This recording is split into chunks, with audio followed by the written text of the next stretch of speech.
I'm Callie Lewis. You're watching Geek Brief TV. This is Brief 626.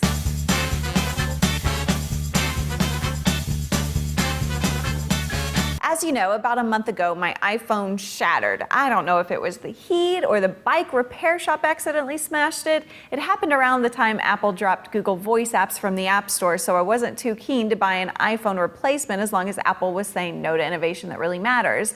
It just so happened I had a Nokia N97 at the P.O. box. I decided to go without an iPhone for a month and just use the N97. Here's my review. I tried hard not to compare the N97 to the iPhone, but since the iPhone redefines what a phone can be, it was hard. The N97 runs on Symbian, but I kept thinking about Linux. I enjoy working in Linux from time to time. It seems much more left-brained than OS X. I prefer OS X because it's so refined. The difference between the N97 and the iPhone seemed very similar to the difference between working in Linux and working in OS X. Nokia makes great hardware. It's one of the reasons I'm looking forward to the Nokia booklet and also the N900.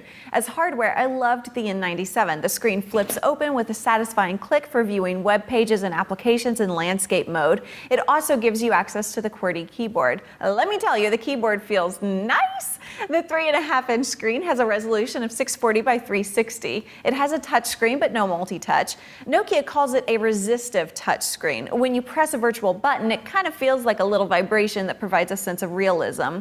It has a 5-megapixel camera with Carl Zeiss optics, autofocus, and dual LED flash. There's also a lower quality second camera next to the screen for when you want to make video calls. After adjusting to the intuitive nature of the iPhone, the N97's menu system was overly complex. Every task took 1 to 3 clicks more than necessary to accomplish. For example, when I wanted to call somebody back because I'd missed their call, I had to click the keypad, then options, recent calls, double-click the contact, choose call, then voice call, and finally I'm on my way. The OV Store is Nokia's version of the App Store. From OV, you can get additional applications, games, audio, and video. I used a Twitter application called Gravity that I liked a lot. Unfortunately, it costs $30 as opposed to being free or under $5. Right out of the box, Quick is already installed and ready to stream live video to the web. If you've watched Geek Brief TV for a while, you know how excited I was about that. Viewing and managing photos is very similar to the iPhone. You can flip through each photo with a swipe of your finger, zoom in and delete, email, or upload. But again, photos taken with the phone have a higher resolution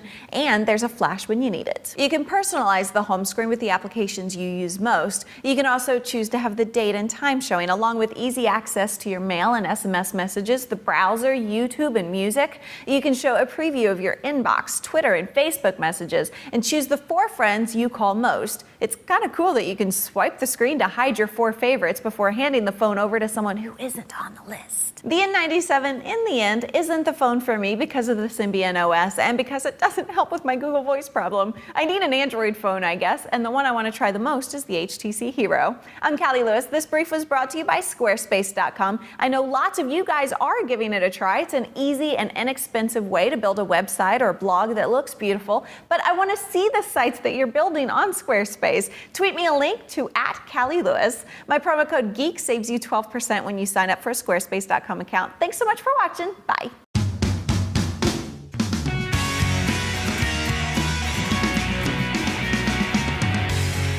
Hey, I'm Callie Lewis. You're watching Geek Brief TV. This is Brief 626.